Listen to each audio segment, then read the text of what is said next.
สบายดีหมู่คู่หมดสุขทุกคนเนาะอันนี้เนาะเขาก็เป็นโดยที่ว่าเหตุผลที่ว่าไอ้น้องเขาถามเข้ามาที่ว่าเขาจึงบ่อยากแนะนำให้เวลาที่ว่ามี FC เขาเนาะถามเข้ามาว่า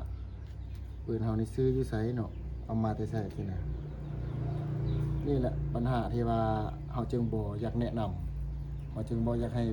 ไปซอกเอาเองไปซอกที่ว่าห้านที่ว่ามีความรับผิดชอบมีที่ว่าซื้อเครื่องมาแล้วต้องมีรับประกันนี่เนาะปัญหาที่เราเจอผ่านมาเราก็เจอมาแล้วเนาะที่ว่าเราเฮ็ดคลิปให้เบิ่งก็คือปัญหาแรกไหลนี่เราก็ซื้อเปลี่ยนเองนี่บ่มีที่ว่าโอ้ห้ามมา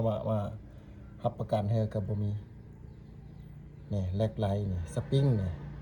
เราก็เปลี่ยนเองนี่มาเนี่ยบัดนี้มาโซ่ใส่เหล้าแล้วบัดธรรมดาเหล้านี่เนาะเห็นบ่เหล้านี่มันบ่มียี่ห้อเลยเด้เหล้าเห็นบ่ FC ถามเฮาแต่ละเทื่อเฮาจึงตอบบ่ได้ว่าเป็นเหล้ายี่ห้อหยังนี่มันเป็นแบบนี้เลย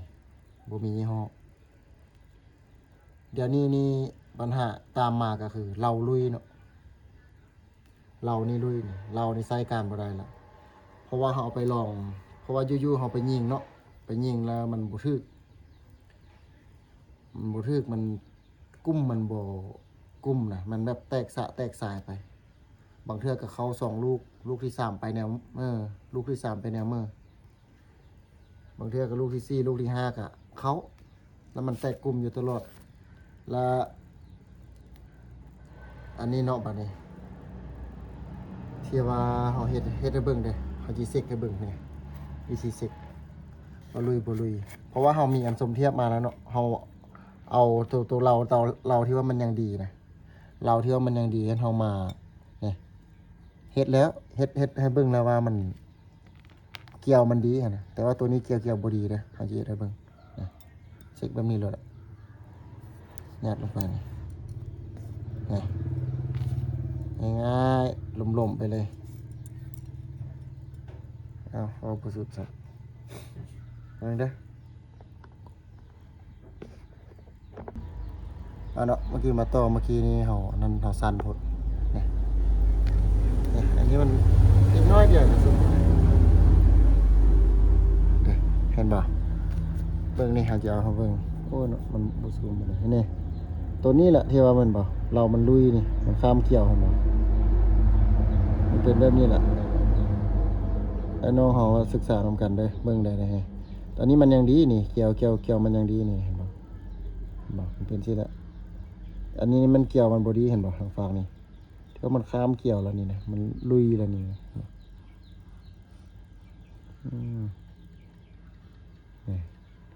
เบื้องนี้ลุยละยิงบ่ถึกนี่นะนี่เบื้องนี้ยังดีนี่เบื้องนี้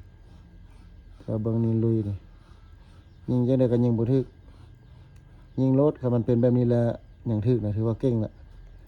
ลองยิงเบิ่งรถลุยยิงไปจังได๋ก็บ่ถึกนี่เฮาสมเทียบให้เบิ่งเด้อเฮามีตัวนึงที่ว่าเฮาเอาไปยัดตัวที่เราดีมาตัวนี้แล้วแม่นลูกที่ว่าเฮาไปยัดตัวเราดีมาเด้นี่เดี๋ยวเฮาเบิ่งค่อยๆเบิ่งรถบ่เกี่ยวบ่มีอันจะมาบาดมาวายอันคืนตัวลูกตัวเมื่อกี้นี่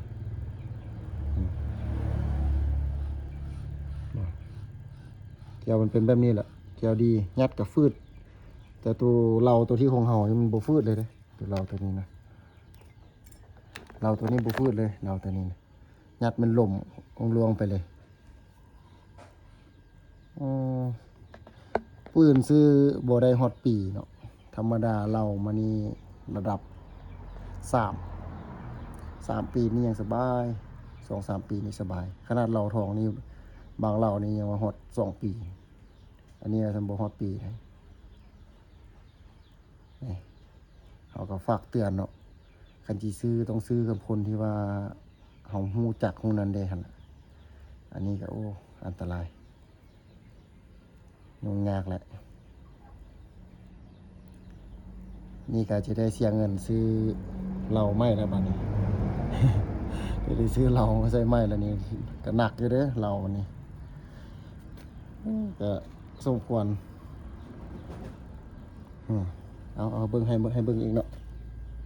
เอาให้เบิ่งอีกใส่นี่วายเมดนี่บาทเมดแล้วเบิ่งเบื้องนี้บัดนี้เพิ่นยังคือดีเด้เพิ่นนี่นะนี่ยังดีเห็นบ่นี่เกี่ยวเพิ่นแล้วเบิ่งทางนี้บัดนี้เอาลองมึงละยิงลูกนี่โอ้ยจนเมื่อยยิงบ่มีทึก